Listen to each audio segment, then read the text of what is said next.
Hola a todos et bienvenue dans cette nouvelle vidéo de grammaire dans laquelle on va parler del superlativo relativo, c'est-à-dire le superlatif relatif en espagnol.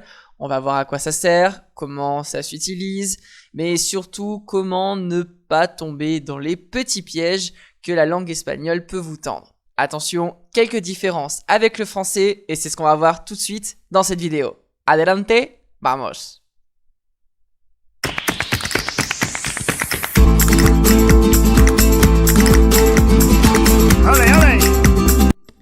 Alors, comme je vous le disais, eh bien dans la langue espagnole, il va y avoir trois catégories de superlatifs relatifs. Mais attention, puisqu'il va y avoir des grosses différences avec la langue française. Donc, soyez bien attentifs, prenez des notes, car ces erreurs sont assez courantes. Alors, on va distinguer trois catégories de superlatifs. En espagnol, alors avant de commencer, qu'est-ce qu'est un superlatif relatif? C'est simple, le plus, le moins. Voilà. Le plus, le moins. Alors, dans la première catégorie, on va avoir justement le plus, le moins. Dans une phrase très simple, on va distinguer quatre composantes dans cette phrase. D'abord, el, la, los ou las. Qu'est-ce que je suis en train de comparer? Le nom, más ou menos, plus ou moins. Et enfin, l'adjectif. Ce qui va nous donner donc comme phrase, par exemple, El flamenco es el baile más popular en Andalucía.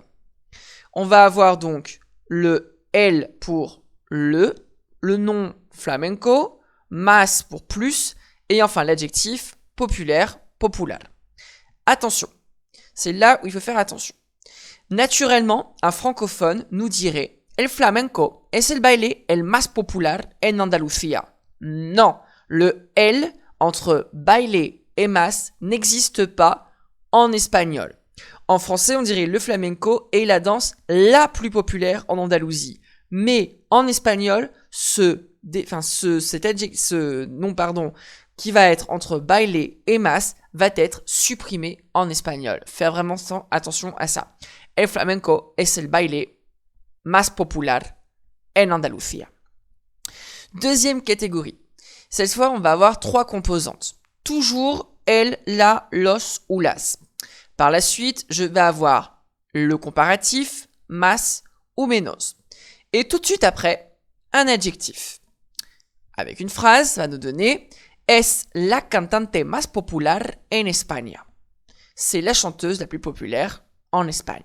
On va retrouver en numéro 1 donc le verbe avec le déterminant, le fameux comparatif, ici más, et l'adjectif popular.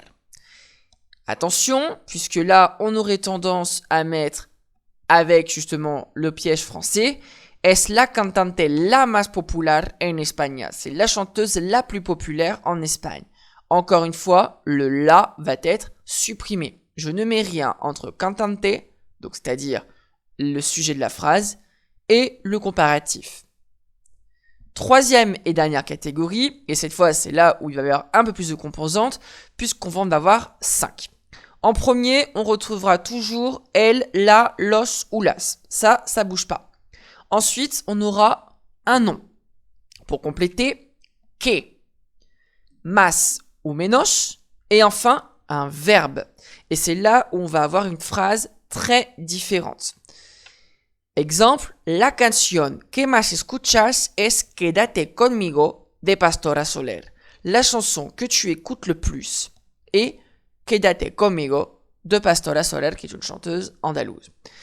Ici, étant donné que je vais avoir un verbe, et en l'occurrence conjugué à la deuxième personne du présent de l'indicatif, eh bien mon comparatif va être automatiquement mis avec le que. Mais attention, je ne mettrai pas de el, la, lo ou las devant. La canción que más escuchas es Quédate conmigo de Pastora Soler. Tout s'enchaîne. On va pas mettre de déterminant ou d'adjectif ou que sais-je encore entre le mas et le verbe. Vraiment bien faire attention à ça. Voilà, c'est tout pour cette vidéo. Je vous invite à vous abonner pour ne pas louper les prochaines vidéos de grammaire. Et surtout, n'oubliez pas d'activer les notifications et à commenter la vidéo. Et moi, je vous remercie et je vous dis hasta luego. Adios.